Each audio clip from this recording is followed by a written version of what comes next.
There's a theme coming up. I've been digging into Civil War lately, and I am Call quite me convinced. Jewish John Brown. I am quite convinced that more and more that maybe the Union Army shouldn't have been so hesitant at the end.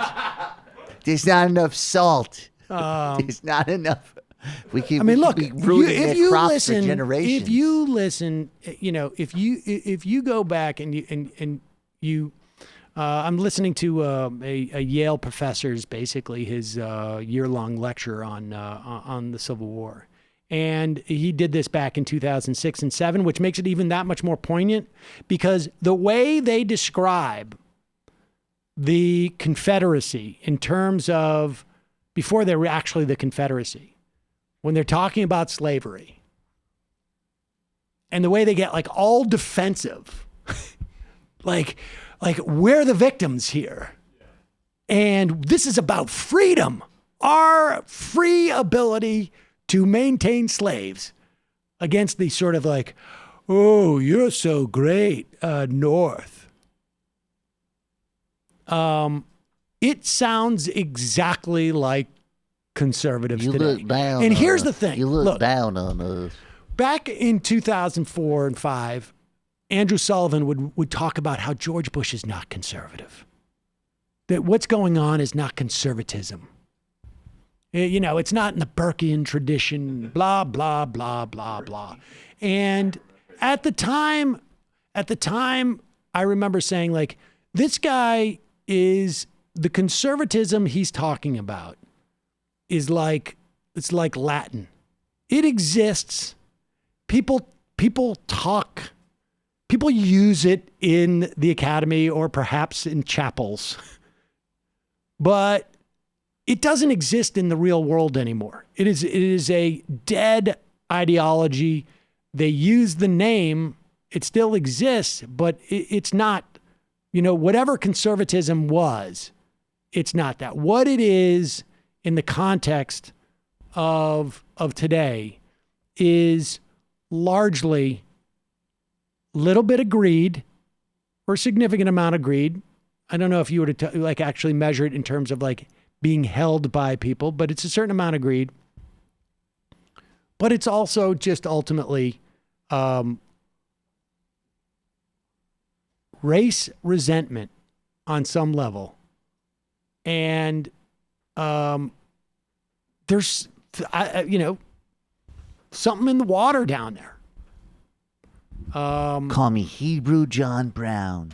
I'll go. I want to recommend though. It's not an amazing movie, but I'm fascinated by the history of the Free State of Jones, which is a Matthew McConaughey movie, but it's real. Oh, this guy mentioned that, I think. Yeah, it's fascinating. It was about basically a soldier for the Confederacy who essentially is like, the class dimension of it. Like, I don't own any land even to begin with. I don't want to be cannon fodder for landowners here.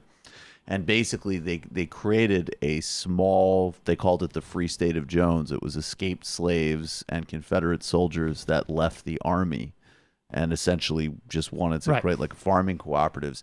It was temporarily, I think, protected when there was a northern occupation. And then after that, a lot of the folks were murdered and so on. But there's this other history to it, which is fascinating. One quick note on this study that came out earlier. Elite resiliency bolstered Southern aristocracy after the Civil War. Basically said they all recovered financially by 1880. Right. But the reason why I raise this is because for some reason this talking point is now going around on the right. That if there is a move to reban assault rifles like the AR-15, and you'll recall they were banned from 98, I think it was, until 2004. 94 to 2004. In the wake of Ronald Reagan, I think, being shot.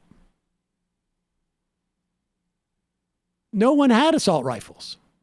But then the ban ended and they got pushed out the door. They're now one of the most popular things in the world because you pop, pop, pop, pop, pop, pop, pop. And you can not only can you shoot that deer, you can just keep shooting him and shooting him and shooting him until his face is totally blown off. You can cook him with bullets. Yep. And you can, like Ted Cruz, you can fry a piece of bacon on the end of it. So here is, well, who should we go with first? Let's go with Tucker Carlson. This guy's still around. Who was his guest? Michael Tracy? No, I don't think so.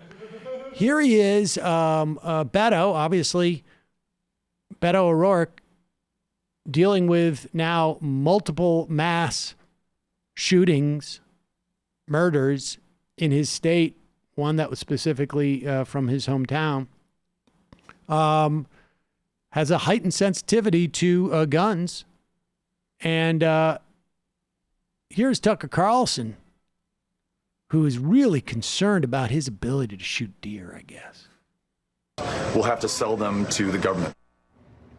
They will have to sell them to the government. Now, you will hear propagandists, and you often do hear propagandists, describe that as a gun buyback. But that's nonsense, of course. Americans didn't buy their guns from the government in the first place. They're not buying them back. This is gun confiscation. It's nothing but that. It's an attempt to eliminate a constitutional right that a ruling class finds inconvenient. It won't reduce gun violence. In fact, sending armed authorities door to door to seize people's lawfully owned weapons is itself a surefire recipe for causing violence. So if you cared about America and the people who live here, you would not suggest that. Actually, you could suggest at the very least a voluntary gun buyback, and then one that is does not involve you going door to door to grab people's guns, but rather you say you have a certain amount of time to bring your gun in. Yeah, or if we see you with it in public, or if we see you, we're going to confiscate it. But here's the point. And first of all, I know all these elites out there. There's no elites at the top of these gun manufacturing. Those guys are just salt of the earth. Yeah, Wayne LaPierre's spending habits in the NRA. We are told that you don't want to take guns away from law-abiding citizens, right? These are good people. These are not the people you want to take guns from. But yet, we're also told in the same breath that if the authorities pass a law that says you've got to give up your gun, that what? They're going to shoot them now? These good people? Well, are they good law-abiding citizens or not? If they're law-abiding, they're going to give their guns up if that's the law. If they're not law-abiding, then they're criminals. And I thought the whole point was that only law-abiding people should have guns. Well, if the law is passed that there's a gun buyback, then guess what? You're not law-abiding if you don't sell your gun to the government.